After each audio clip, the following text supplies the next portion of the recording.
Malu itu sangat penting. Malu dalam sudut pandangnya Nabi Muhammad, bukan malu yang mau kita. Apa sih malu yang sesungguhnya itu?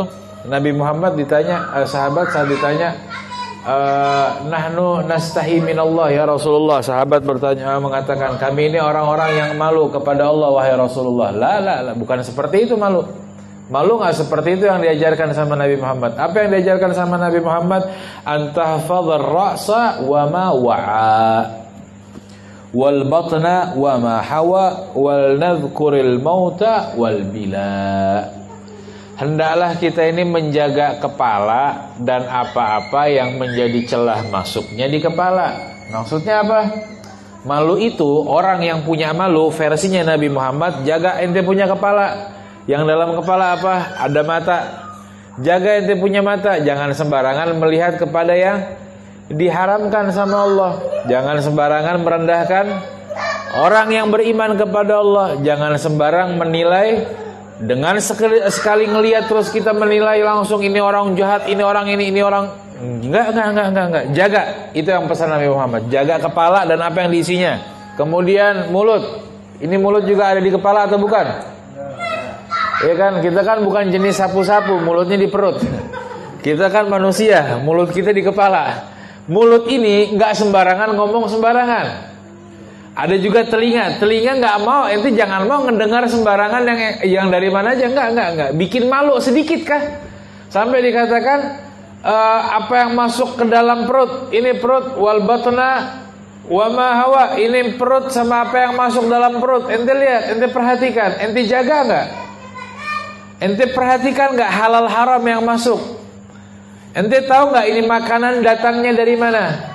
Dianjurkan atau dilarang sama agama? Itu semuanya bagian daripada rasa malu kepada Allah Subhanahu wa taala. Malu yang dimaksud di sini, hendaklah seseorang itu malu karena tidak pandai membalas semua nikmat yang telah Allah berikan kepada kita.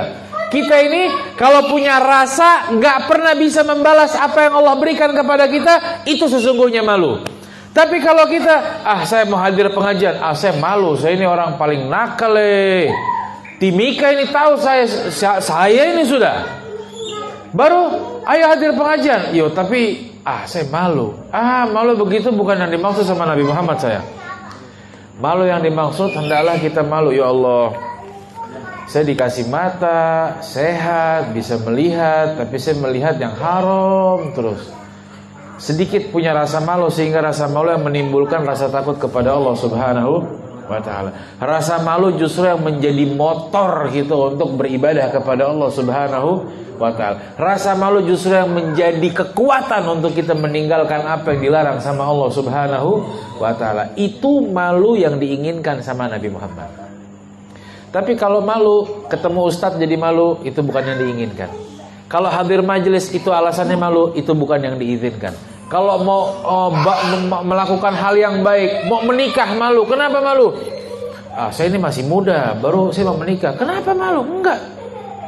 Maju, gas. Kalau saya juga kadang kalau mau nyatakan perasaan saya sama dia, kadang saya suka malu-malu. Ustaz, bagus. Malu begitu bagus. Kok pintar? Hebat. Iya. Apakah bagaimana caranya saya mengungkapkan perasaan? Enggak usah diungkapin. Ahsan dipendam. Ya, bikin sedikit diri ente itu mahal, jangan murahan ya. Dikit-dikit gampang mengumbar cinta. Saya cintaku, saya sayangku, saya rinduku. Ya Allah, saya cuci muka dengan air akuarium bagus. Jadi kalau malu yang membuat kita dekat sama Allah bagus. Ente malu untuk meminta anak seseorang, itu bagus. Ente malu untuk menikahi anak seseorang, itu bagus. Ente ngerasa gak hebat. Ente ngerasa ente rendah. Ente ngerasa ente punya kesalahan atau masa lalu yang buruk. Ente punya, pokoknya ente ingat kejelekan ente semuanya untuk memuliakan seorang, itu bagus. Itu malu seperti itu bagus. Tapi bukan berarti malu yang akhirnya ente putar balik. Enggak. Jangan sayang, jangan putar balik. Kita sudah berlayar tengah-tengah, sudah jauh ini. Putar balik juga bulan Desember ini saya ombak tinggi. Ya lebih baik gas.